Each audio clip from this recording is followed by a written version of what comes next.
Imom G'azoliy aytadilarki, ana shu g'ofillarni bittasi tahoratda vasvasaga uchragan bo'ladi deydi. Tahoratni yuvib qilib bo'lib turib to'xtaydi-da, yo shu yaxshi bo'lmadi, yana boshqa qilaman deydi. Keyin qilib bo'lib, bu suvda shak bor, boshqa bir suv topinglar deydi-da, yana alohida boshqa suvda qiladi. Mana shunday qilib deydi, gohida farz namozni vaqtini ham o'tkazib yuboradi. Vaholanki Rasul akram alayhisolatu vassalom muyassar bo'lgan suvda qilganlar. Tohir suv bo'lsa bo'ldi, pok suv bo'lsa bo'ldi. Lekin u g'ururga ketganidan men hammadan yaxshi tahorat qilishim kerak, hammadan ustunman deganida o'zini o'zi qiynash bilan birga boshqalardan o'zini ustun qo'yadi. Shariatga xilof qilib turib bu ishni qiladi.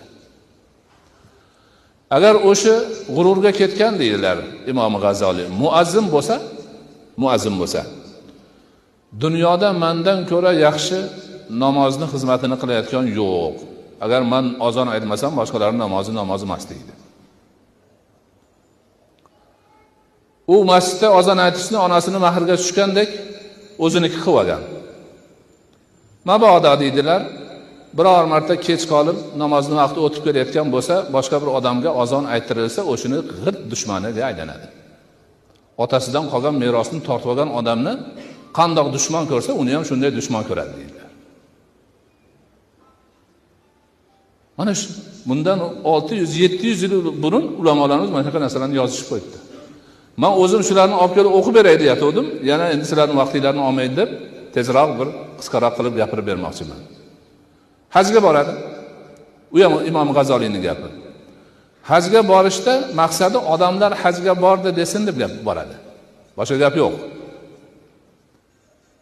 Borib u yerda ibodatlarni to'liq qiladimi, qilmaydimi, uni ham hisobi yo'q.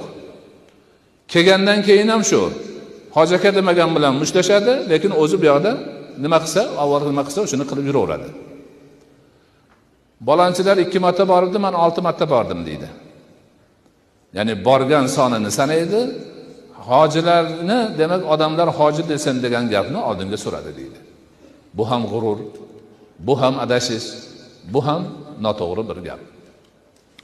Imom G'azoliy yana haddidan oshgan voizlar guruhi degan bir alohida guruh qilganlar. Voizlar va'z so'zlaydi, amri ma'ruf qiladi, o'zi hech narsani bilmaydi.